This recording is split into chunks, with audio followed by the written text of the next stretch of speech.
Dimanche 1er août 2024. Les derniers jours. Merci de nous retrouver sur votre chaîne Aventure dans la parole.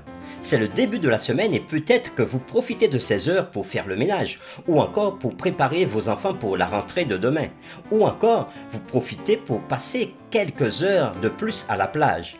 Mais avant tout, vous avez décidé de passer du temps dans la méditation quotidienne. Alors, nous vous souhaitons une bonne écoute. Notre communauté s'agrandit et c'est grâce à vous. Soyez vous aussi actifs avec nous pour répandre le message en likant et en partageant le lien. Nous vous invitons à vous abonner pour recevoir les notifications de chaque jour et pour un confort d'écoute en continu, nous vous proposons la playlist de chaque semaine. Le texte à mémoriser de cette semaine que nous vous invitons à dire avec nous se trouve dans Marc chapitre 13, les versets 26 et 27. Alors on verra le Fils de l'homme venant sur les nuées avec une grande puissance et avec gloire. Alors il enverra les anges et il rassemblera les élus des 4 vents, de l'extrémité de la terre jusqu'à l'extrémité du ciel. Nous vous invitons à le redire avec nous, Marc 13, versets 26 à 27. Alors on verra le Fils de l'homme venant sur les nuées avec une grande puissance et avec gloire. Alors il enverra les anges et il rassemblera les élus des 4 vents, de l'extrémité de la terre jusqu'à l'extrémité du ciel.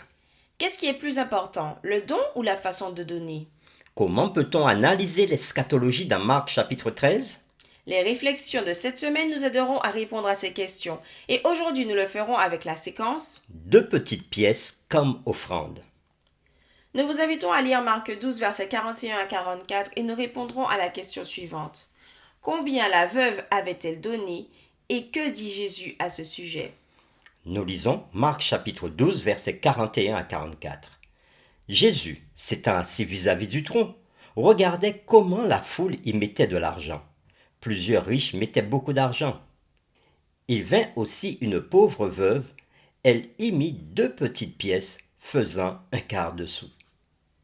Alors Jésus ayant appelé ses disciples leur dit, Je vous le dis en vérité, cette pauvre veuve a donné plus qu'aucun de ceux qui ont mis dans le tronc, car tous ont mis de leur superflu, mais elle a mis de son nécessaire, tout ce qu'elle possédait, tout ce qu'elle avait pour vivre. Après avoir lu Marc 12, versets 41 à 44, répondons à la question suivante. Comment la veuve avait-elle donné et que dit Jésus à ce sujet? Le temple de Jérusalem était une structure incroyablement belle. Le mont du temple dominait la ville et les pierres massives de sa construction sont une merveille à ce jour, certaines pierres pesant des centaines de tonnes.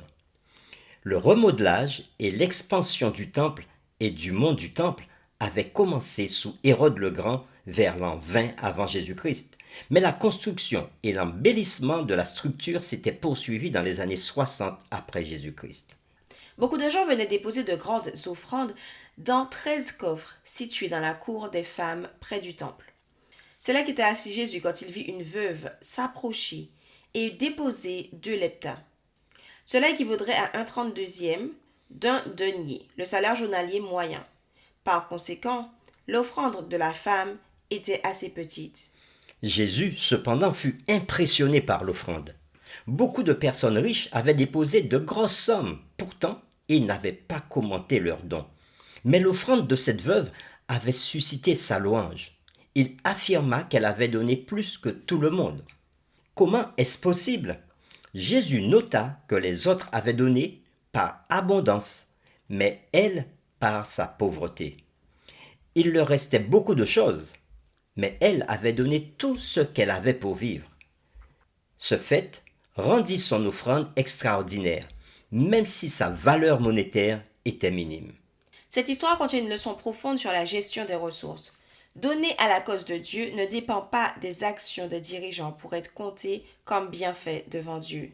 Les chefs religieux du temple étaient corrompus, mais Jésus n'avait pas pour autant soutenu ceux qui refusaient de donner des offrandes. S'il y avait jamais eu des chefs religieux corrompus, les caïphes par exemple, ou les ânes, ceux de cette époque étaient parmi les pires. Et Jésus le savait aussi. Il est vrai que les dirigeants ont la responsabilité sacrée d'utiliser les ressources conformément à la volonté de Dieu, mais même s'ils ne le font pas ainsi, ceux qui donnent à la cause de Dieu sont toujours bénis dans leurs dons, comme l'était cette femme. Retenir la dîme ou les offrandes, D'autre part, lorsque les dirigeants font quelque chose de déplaisant, signifie que le don est lié à leurs actions au lieu d'être fait en remerciement à Dieu. Aussi tentant que cela puisse être, c'est un faux problème.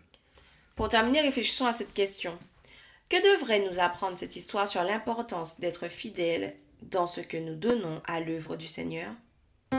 Nous vous invitons à prier avec nous. Notre Dieu, notre Père, toi qui vis dans les cieux, tu as dit que le monde t'appartenait et tout ce qui s'y trouve t'appartenait. Et pourtant, tu as voulu que ton œuvre, que l'expansion de l'Évangile se fasse par nos offrandes. Et c'est pour cela que tu as mis en place les moyens de pouvoir donner pour permettre que ton message soit connu. Alors Seigneur, nous prions afin que tu nous donnes un cœur grand pour ne pas regarder la quantité que nous donnons, mais que nous puissions donner de tout notre cœur.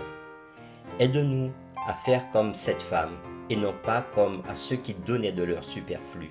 Nous t'avons prié au nom de Jésus. Amen.